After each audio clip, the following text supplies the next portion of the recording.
അന്തരിച്ച നടൻ ഭാഗ്യരാജിനെ അവസാനമായി കാണാൻ മമ്മൂട്ടി, ദിലീപ്, നയൻതാര തുടങ്ങി മലയാളത്തിലേതടക്കം വൻ താരനിര.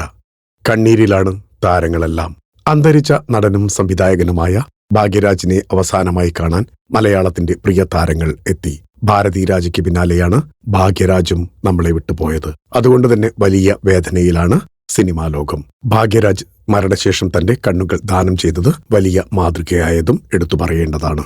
തിരക്കുകൾ മാറ്റിവെച്ച് ചെന്നൈയിലെ ഭാഗ്യരാജിന്റെ വീട്ടിലേക്ക് മമ്മൂട്ടി ഓടിയെത്തുകയായിരുന്നു.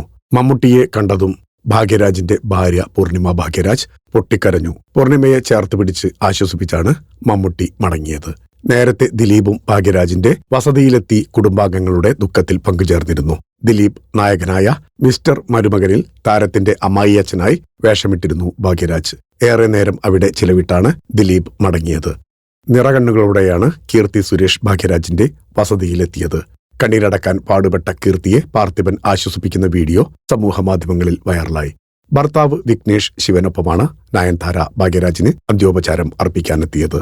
ഏറെ വൈകാരികമായിട്ടാണ് പ്രിയ താരത്തിന് നയൻതാര അന്ത്യാഞ്ജലികൾ അർപ്പിച്ചത്. മുതിർന്ന താരങ്ങളായ അംബിക, നളിനി, സുമലത തുടങ്ങിയവരും ഭാഗ്യരാജിന്റെ വീട്ടിലെത്തിയിരുന്നു. മരണവിവരം അറിഞ്ഞ് ആദ്യമെത്തിയവരിൽ സുഹാസിനിയുമുണ്ടായിരുന്നു. മാധ്യമങ്ങളെയും ജനക്കൂട്ടത്തെയും നിയന്ത്രിക്കാനുള്ള കാര്യങ്ങൾക്ക് സുഹാസിനി നേതൃത്വം നൽകി. നേരത്തെ രജനീകാന്ത്, കമലഹാസൻ, വിക്രം, ധനുഷ്, തമിഴ്നാട് മുഖ്യമന്ത്രി വിജയ്, മുൻ മുഖ്യമന്ത്രി MK സ്റ്റാലിൻ തുടങ്ങിയവരെത്തി കുടുംബത്തിന്റെ ദുഃഖത്തിൽ പങ്കുചേർന്നിരുന്നു.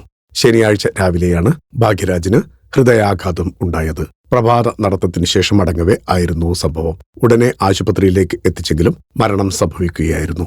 ഭാഗ്യരാജിന്റെ അപ്രതീക്ഷിത വേർപാട് തെന്നിന്ത്യൻ സിനിമാ ലോകത്തെ മൊത്തം കണ്ണീരിലാഴ്ത്തിയിരിക്കുകയാണ്. ആദരാഞ്ജലികളോടെ ഫിലിം കോട്ട്. നിങ്ങളുടെ കരുത്തിൽ ഞങ്ങൾ ഉയരുകയാണ്. സബ്സ്ക്രൈബേഴ്സ് 10 ലക്ഷം കടന്നിരിക്കുന്നു. സ്വർണ തളിക നേടാൻ സഹായിച്ചതിന് നന്ദി. നിങ്ങളും ബെൽബട്ടൺ അമർത്തോ. നല്ല വാർത്തകളുടെ നോട്ടിഫിക്കേഷൻ ഉടനെത്തും. വിശ്വസിച്ച് ഒപ്പം നിൽക്കുന്നവർക്ക് ഒരിക്കൽ കൂടി നന്ദി.